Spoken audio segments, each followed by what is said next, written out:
Welcome to the Next Level Facebook Ads Podcast with Phil Graham. We help you master Facebook ads and give you an unfair advantage over your competition. Are you ready? Let's go. What's up, podcast family? Welcome to the Next Level Facebook Ads Podcast, episode 462. I'm Phil Graham. Today, I've got a really interesting episode for you guys today because I'm going to be talking about why you might want to stop copying your competitors' Facebook and Instagram ads. That's right. Welcome to mid-March 2026, and I am glad you guys are here. There's so many people, so many advertisers that see a competitor running an ad, whether they're looking at it just as it hits them on their Facebook feed, or maybe they're looking at the Facebook ad library, and they're like, oh, I can see they've been running this ad for 3 months or 6 months or a year, and they assume it's got to be working, because they wouldn't keep running it for so long if it wasn't. And then they copy the ad. Maybe they just copy the angle, maybe they copy the whole ad, and then it flops and they completely wasted their money. Well, today I'm going to explain why copying your competitor ads can sometimes actually do that and could absolutely hurt your performance and cost you time and money, and why you really don't want to be doing that. So before we jump into the content, if you guys are looking for some help with your ads, whether that's somebody to run your ads for you, or you want some one-on-one coaching and consulting that is specific to you, specific to your exact business, for either one of those things, just go to my website, philgrahamdigital.com, or DM me on Instagram at philgrahamdigital, and let's connect. So let's talk about one of the first big problems when advertisers are copying their competitors' ads. Number one, you might actually be copying ads that don't work, that have actually lost money, ads that are failures. And you might say, well, if they've been running them for 6 months or 9 months, they gotta work. They wouldn't be wasting their money. You would be shocked. There are so many advertisers that don't know what's going on, and they continue to run ads over and over and over again, even if they don't work. It's kind of crazy. So this happens all the time. So don't think just because you see an ad that's been running for a long time, you cannot assume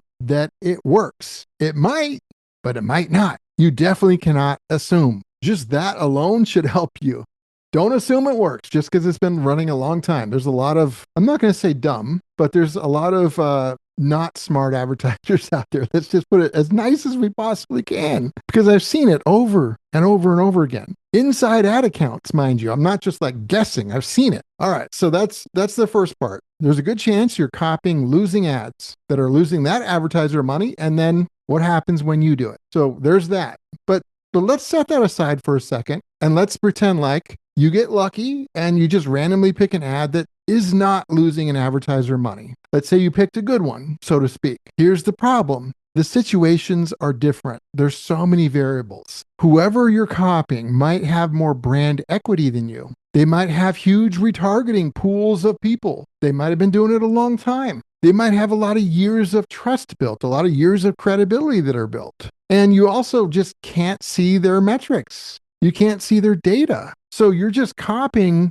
surface level stuff, not their system. So you definitely don't have all of the info that you need. And I've got a couple perfect examples for you because I've run a lot of ads for a lot of years for all kinds of different industries. I was working with a gym franchise, and I ran ads for them in one state for a certain franchise location. And I created all the ad copy and everything. So it was out of my head. And it was crushing it. They literally had to turn the ads off because it was doing so well. Well, being a franchise, they had me do some of their other locations too. And so the exact same gym, even the exact same brand, I took the exact same ad that I created for them and used it for the same franchise, but it was in a different state, but the same name, same everything. And that ad ended up doing horrible. The exact same ad that had to be turned off because it was so good did horrible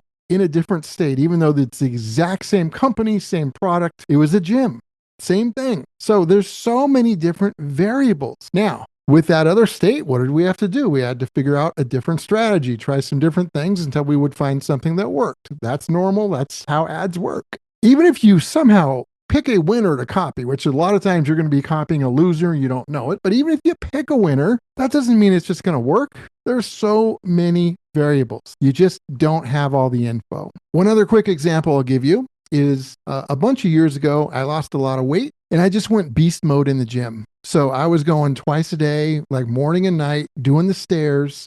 Actually, it was kind of nuts. I actually did like 90 minutes on the stairs in the morning on the Stairmaster. If you guys know anything about stairs, that's insane. But then I would come back later that day or night and do another 90 minutes. Like it was crazy. And so I lost a lot of weight in relatively a short amount of time. And so people at the gym actually started coming up to me. They're like, dude, what are you doing? This is insane. This is incredible. And somebody actually came up to me later in the process and said he watched what I did. This was the morning crew at the gym.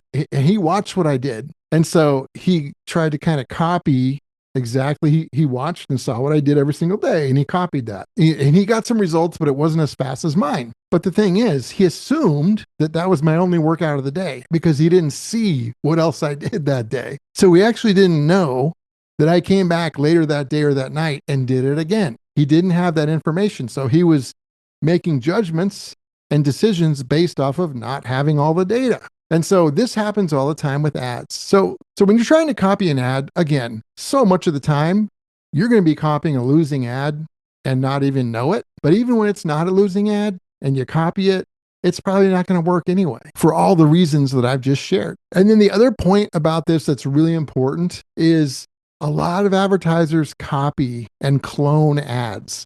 And now there's AI that spits them out and software that does it for you. And where do they get that? From all the other existing ads that are running and that have been running for a long time. And so you've got all this crap that's out there. And guess what? Everything starts looking and sounding the same. It's generic. There's no differentiation.